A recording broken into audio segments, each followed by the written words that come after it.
Hello बच्चों, मैं संजय कुमार निमेश। आज आप लोगों के लिए हम लाए हैं अम्ल व क्षारकों की प्रबलता, कि हम उनको कैसे स्ट्रॉन्ग एसिड स्ट्रॉन्ग बेस कैसे हम कंसीडर करते हैं, प्रबल अम्ल व प्रबल क्षार या दुर्बल अम्ल व दुर्बल क्षार, तो उसकी बात करेंगे। तो स्टार्ट करते हैं बच्चों वीडियो। बच्चों, प्रबलता बोलते हैं स्ट्रॉन्ग एसिड। अम्ल का मतलब एसिड्स एंड बेसिस। इनकी हमें स्टेबिलिटी, कौन से स्ट्रॉन्ग है कौन सा वीक है, इसकी बात करेंगे बच्चों हम। तो हम जो एसिड है, एसिड में H+ आयन की सांद्रता पर अम्ल की प्रबलता निर्भर होती है। जितने H+ आयन की सांद्रता अधिक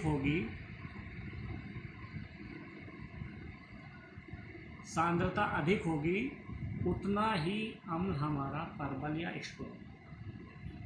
फिर एक बार बच्चों, हमारा जो अम्ल है उसमें H+ आयन देता है जलीय विलयन में। तो H+ आयन जितना हमारा की सांद्रता अधिक होगी, उतना ही हम हमारा स्ट्रॉन्ग होगा, और जितना ही H+ आयन की सांद्रता कम होगी, तो उतना ही दुर्बल अम्ल। यहाँ हमारा प्रबल अम्ल होगा, यहाँ दुर्बल। इसी प्रकार बेस की बात करेंगे बच्चों। बेस हमारा OH- आयन देता है। तो OH आयन की सांद्रता, OH आयन की सांद्रता जितनी अधिक होगी, सांद्रता जितनी अधिक होगी, वो प्रबल क्षारक होगा। अर्थात जिस क्षार की OH आयन की सांद्रता कम होगी, वो दुर्बल क्षारक होगा। तो बच्चों, इसको हम कैसे मेजर करेंगे कि सांद्रता कैसे हम कंसीडर करें? तो दूसरा एक मेथड है हमारा कि बच्चों, हमारा कोई भी एसिड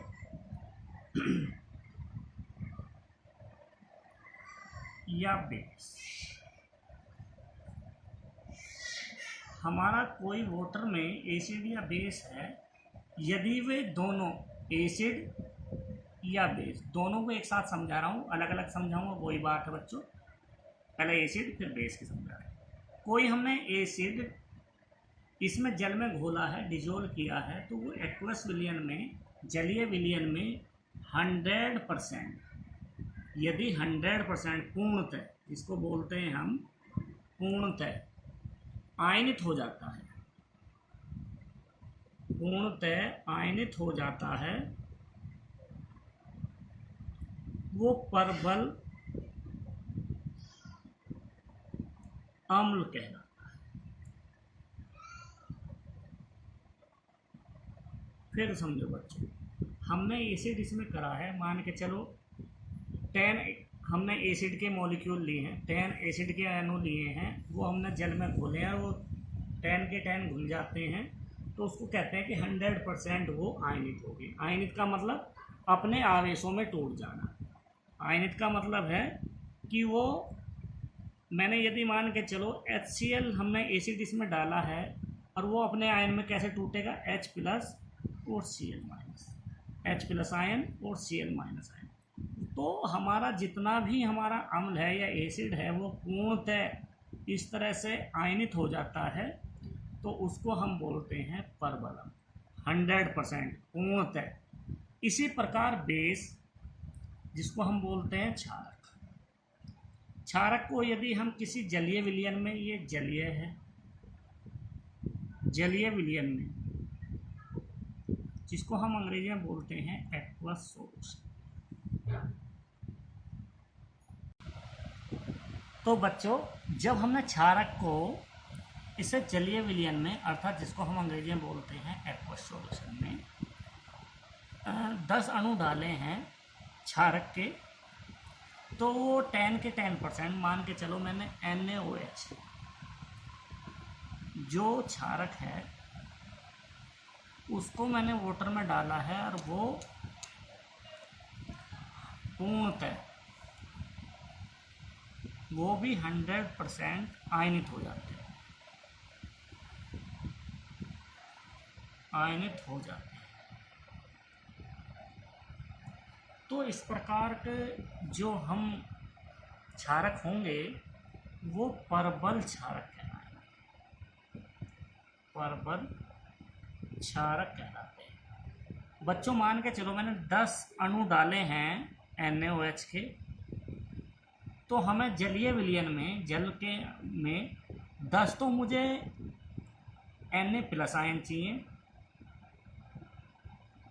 और 10 ही OH आयन्स चाहिए, तो उसको बोलते हैं हम पूर्णतः या 100% आयनित। तो इस प्रकार के हम जो होंगे बच्चों बोलेंगे हम परबल क्षार। तो परबल अम्ल के जो एग्जाम्पल हैं परबल अम्ल जिसको हम बोलते हैं अंग्रेजी में स्ट्रॉन्ग एसिड्स के जो एग्जाम्पल हैं मेरे, पहले मैंने लिखवा है HCl, दूसरा है H2SO4, हाइड्रोक्लोरिक अम्ल, सल्फ्यूरिक अम्ल और नाइट्रिक अम्ल HN। इसी प्रकार बच्चों यहाँ परबल क्षारक जो होंगे, परबल क्षारक जिनको हम बोलते हैं अंग्रेजी में स्ट्रॉन्ग बेसिस, तो उनके क्या क्या एग्जाम्पल हैं बच्चों?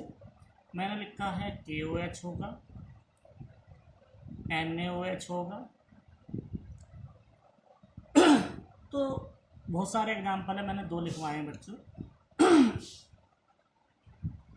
तो हमारे जो हैं ये स्ट्रॉन्ग बेसिस अर्थात परबल क्षारक हैं।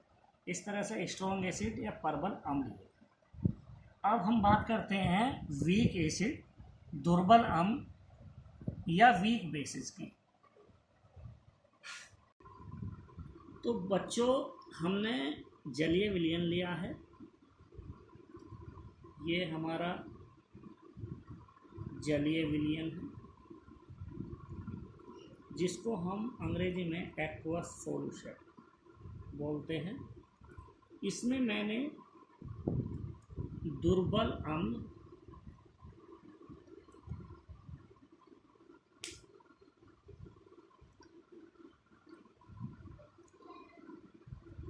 ये अम्ल की बात करेंगे, फिर यहाँ क्षारक। बच्चों मैंने इस जलीय विलयन में अम्ल इसमें डाले हैं, अम्ल इसमें जलीय विलयन में है, तो वो 100% आयनित नहीं होते।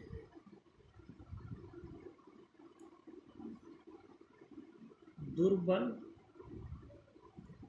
अम्ल, दुर्बल अम्ल वीक एसिड कहलाते हैं। मान के चलो बच्चों मैंने इसमें जलीय विलयन में 10 अणु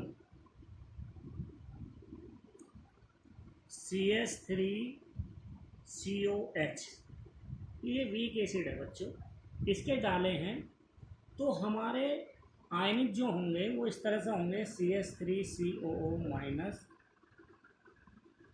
प्लस H+ आयन।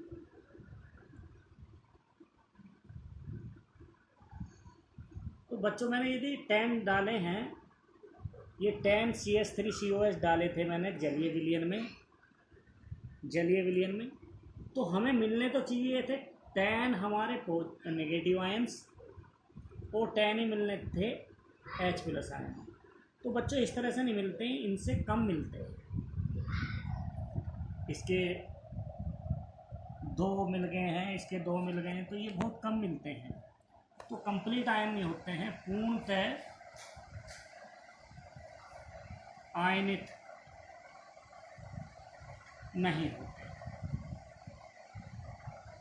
इसलिए इनको हम दुर्बल अम्ल कहते हैं।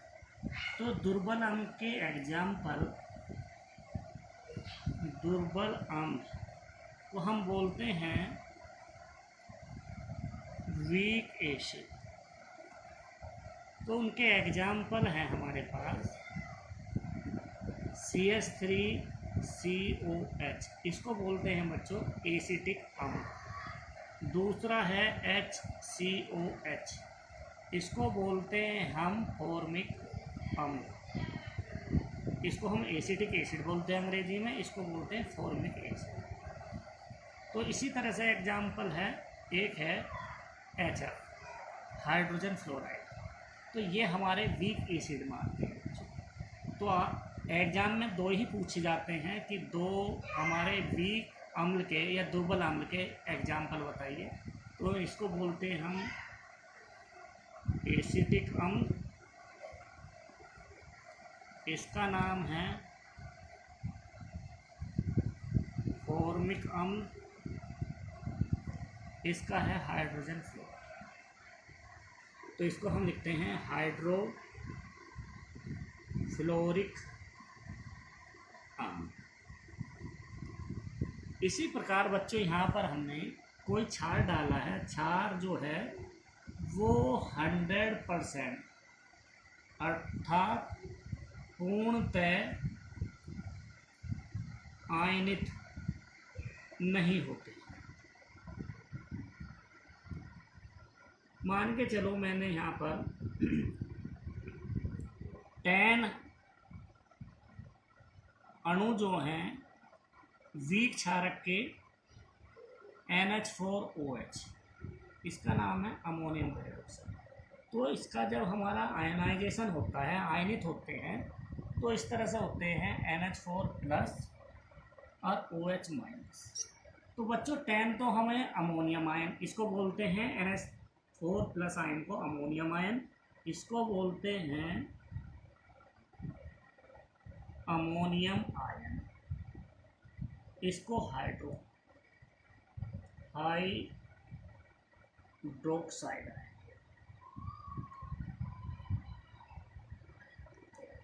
तो बच्चों मुझे मिलने चाहिए थे ये भी 10 और ये भी 10, लेकिन ऐसा नहीं मिलते हैं, ये कम मिलते हैं। तो इसलिए पूर्णतः आयनित नहीं होते हैं, ये पूर्णतः आयनित नहीं होते हैं, अर्थात ये अपने पूर्ण इस प्रकार के आयनों में नहीं टूटते हैं 10 के 10। तो इनको हम बोलते हैं दुर्बल क्षार। तो उसका एग्जाम्पल है हमारा NH4OH,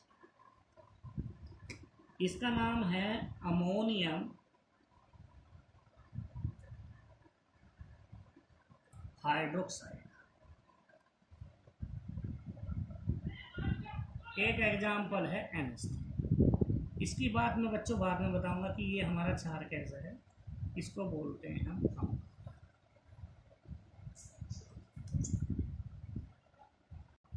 तो बच्चों हमने टेबल बना दी है यहाँ पर।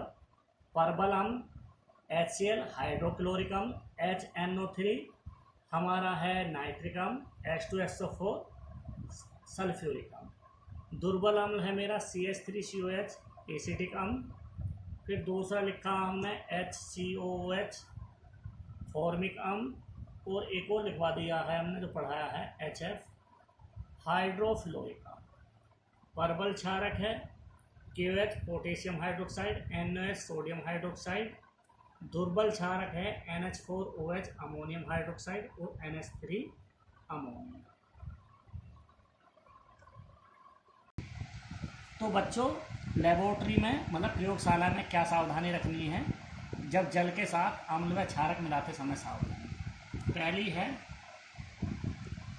कि हम जब अम्ल व क्षार मिलाते हैं तो हम क्या कर रहे हैं, ये टेस्ट ट्यूब लिए है,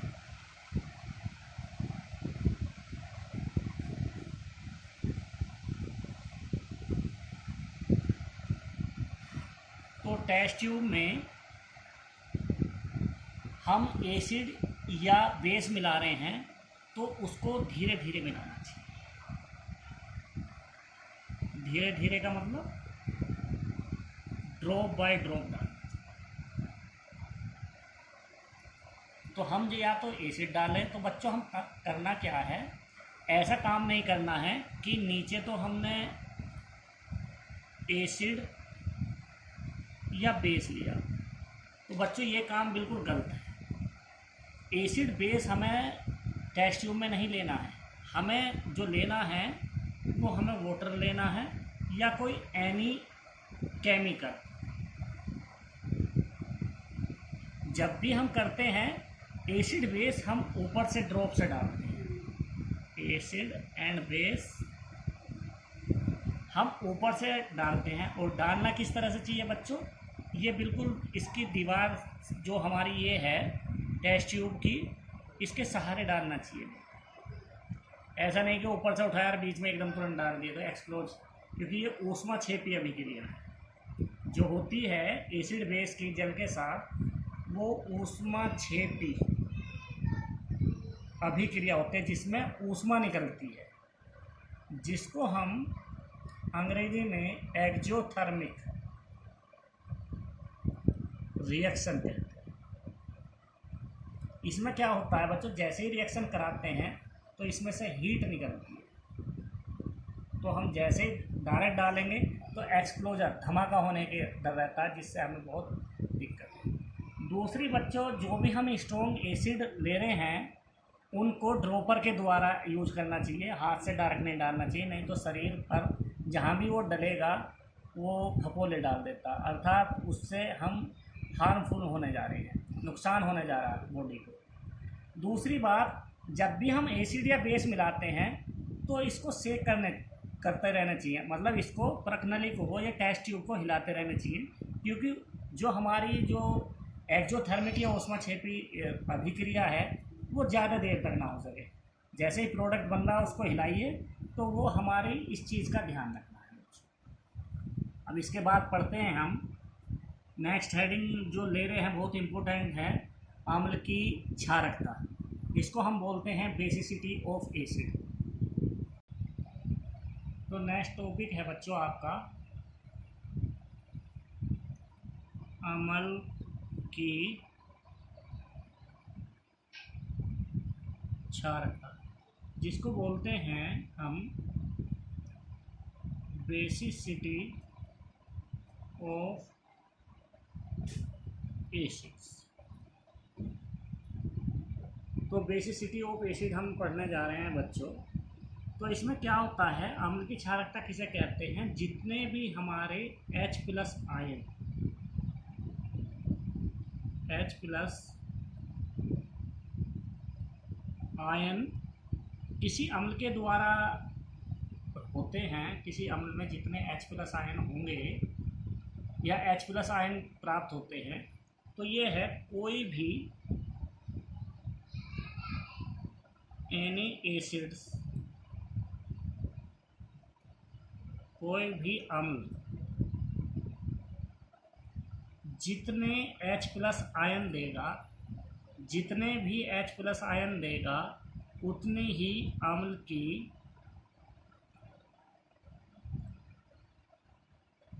क्षारकता कहलाती है।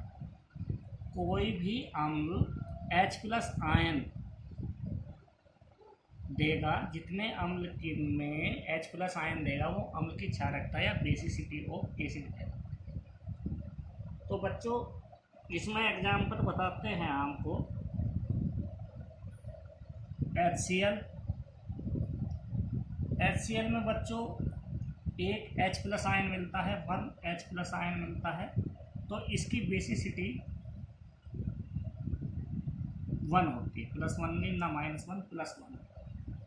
तो इसको प्लस माइनस से डिनोट नहीं करते, इसकी बेसिसिटी अर्थात क्षारकता 1 होगी। ये क्षारकता लिख लेते हैं बच्चों। यहाँ H+ आयन कितने, हमने लिखा है HNO3, तो HNO3 भी 1 H प्लस आयन देता है, तो इसकी क्षारकता भी 1 है।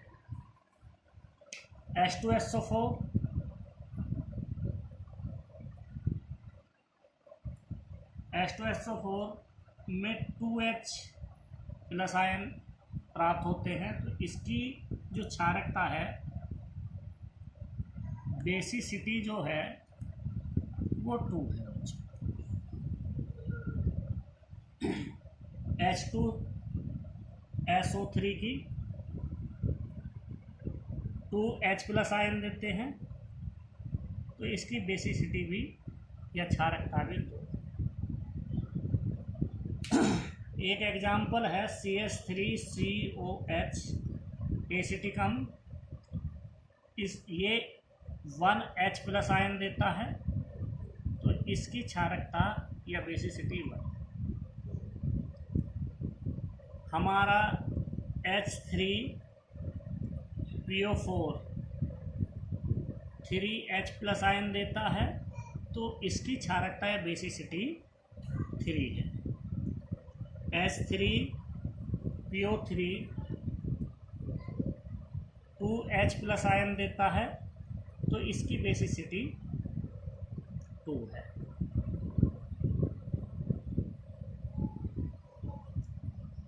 HCOH फॉर्मिक एसिड, इसमें 1 प्लस आयन देता है, इसकी बेसिसिटी 2 है। अब हमारे समझ में ये नहीं आई बच्चों, आप लोगों के समझ में ये नहीं आ रहा होगा कि यहाँ 1H प्लस आयन है, यहाँ 1 प्लस H आयन, यहाँ भी समझ में आ रहा है कि यहाँ H2 में 2H प्लस आयन आ रहा है, तो ये आयन हम कैसे कंसीडर करेंगे। जो एग्जाम्पल हमें आते हैं मैक्सिमम जो क्षारकता पूछता है, वो अधिकतर बोर्ड एग्जाम में 2 की अधिकतर पूछता है। एक H3PO4 एंड H3PO3। तो बच्चे समझते हैं कि इसमें हाइड्रोजन 3 है, तो 3H प्लस आयन मिल रहे थे और इसकी बेसिसिटी या क्षारकता 3 थी। इसमें भी हाइड्रोजन 3 है, तो यहाँ 3H प्लस आयन होने चाहिए, लेकिन नहीं होते हैं, यहाँ पर 2H प्लस आयन मिलते हैं जिसकी बेसिसिटी। तो कैसे ध्यान रखना, जिसमें ऑक्सीजन दिया होता है बच्चों, जिस एसिड में ऑक्सीजन दिया होता है, तो ऑक्सीजन के साथ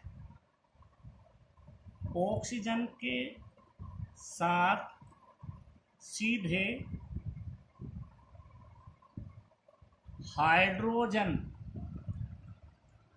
हाइड्रोजन जुड़ा होता है, वो ही हाइड्रोजन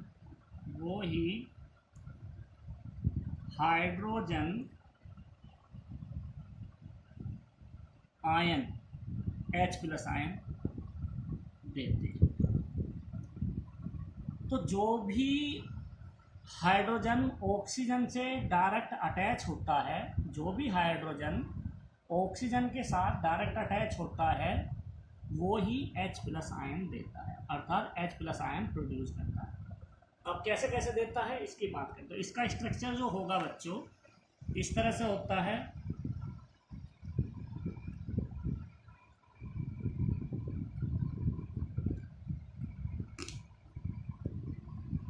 तो बच्चों जो ऑक्सीजन से अटैच है हाइड्रोजन, वो हमारा एक ये है, ये आयनित होगा, ये H प्लस आयन देगा, ये आयनित होगा, ये H प्लस आयन देगा, ये आयनित होगा, ये H प्लस आयन देगा।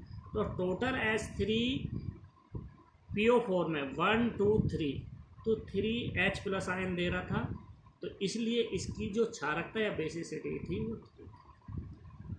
अब एग्जाम्पल बच्चों, अब ध्यान देने वाली बात है, ये तो एग्जाम्पल था H3PO4 का, अब एग्जाम्पल ले रहे हैं H3PO3 का। तो ध्यान देने वाली बात है बच्चों, इसका जो स्ट्रक्चर होता है ये इस तरह से होता है। एक ऑक्सीजन हमने डबल बॉन्ड के साथ जोड़ दिया, ऑक्सीजन हमारे बच गए हैं 2। एक ऑक्सीजन मेरा इस हाइड्रोजन के साथ जुड़ा है, 2 ऑक्सीजन हो गए। एक ऑक्सीजन इस हाइड्रोजन से जुड़ा, तो तीनों ऑक्सीजन हम जोड़ चुके हैं एक H से कंबाइंड। तो बच्चों अब हम ध्यान देने वाली बात यहाँ पर है, इस पर कि ये जो हाइड्रोजन है ऑक्सीजन से अटैच ना होकर ये फास्फोरस से अटैच है, तो ये आयनित नहीं होगा बच्चों। तो कौन सा होगा? जो ऑक्सीजन से डायरेक्ट हाइड्रोजन अटैच है। कहाँ कहाँ पर? एक ये है, यहाँ H+ आयन मिलेगा, ये है, ये H+ आयन मिलेगा। बच्चों ये H+ आयन में नहीं होगा, ये आयनित होगा ही नहीं, क्योंकि ये ऑक्सीजन से अटैच नहीं है। अर्थात ये परिभाषा जो है बच्चों, इलेक्ट्रोनेगेटिव विद्युत ऋणात्मकता के कारण ऑक्सीजन की विद्युत ऋणात्मकता ज़्यादा होती है, तो बॉन्ड इस तरह से टूटता है, ये H+ हो जाता है और ये ऑक्सीजन माइनस हो जाता है, इसलिए ये आयनित होते हैं बच्चों। तो अब आयनित जो हुए हैं हमारे, ये हुए दो H+ आयनित हुए हैं, अर्थात इसकी जो बेसिसिटी या क्षारकता है वो 2 है। इस तरह से और एग्जाम्पल ले लो बच्चों, CH3COOH। तो ये जब आयनित होता है तो इस तरह से मैंने बताया था अभी, CH3CO-H+। तो केवल अब हम इसका स्ट्रक्चर देखने लगे बच्चों, इसका स्ट्रक्चर देखने लगे तो ऐसा होता है CH3C डबल बॉन्ड OOH। तो बच्चों ये वाला जो हाइड्रोजन है जो हम आयनित करके दिखा रहे हैं, तो इस तरह से दिखा दें इस फॉर्म में, या हम अभी जो बता रहे हैं ऑक्सीजन से डायरेक्ट हाइड्रोजन अटैच है, तो ये बच्चों ये वाला है, ये हाइड्रोजन से अटैच है ऑक्सीजन, तो ये आयनित होगा। तो ये आयनित होगा तो H+ आयन हमें मिलता है कितना? 1। तो इसकी बेसिसिटी या क्षारकता हुआ। और एग्जाम्पल बता, HCOH। तो इसका स्ट्रक्चर जो बनेगा बच्चों, HC डबल बॉन्ड OH। तो बच्चों हम क्या देख रहे हैं कि एक हाइड्रोजन तो हमारा इधर है जुड़ा हुआ है, तो ये बच्चों कार्बन से जुड़ा है, तो ये आयनित नहीं होगा, ये आयनित नहीं होगा। लेकिन ये जो हाइड्रोजन है ऑक्सीजन से जुड़ा है, ऑक्सीजन से जुड़ने की वजह से ये आयनित होगा, तो ये H+ आयनित होगा 1। तो 1 H+ आयन आयनित होगा, तो इसकी जो क्षारकता है या बेसिसिटी है वो 1 है। तो इस तरह से बच्चों हमने आज अम्ल की क्षारकता है, बेसिसिटी ऑफ एसिड, स्टेबिलिटी, और हमने जो भी पढ़ाया आप लोगों को उसे ध्यान से पढ़ो। जो भी प्रॉब्लम हो कमेंट्स बॉक्स में लिखना, वीडियो को लाइक और शेयर करना ना भूलें। ठीक है बच्चों, ओके बाय।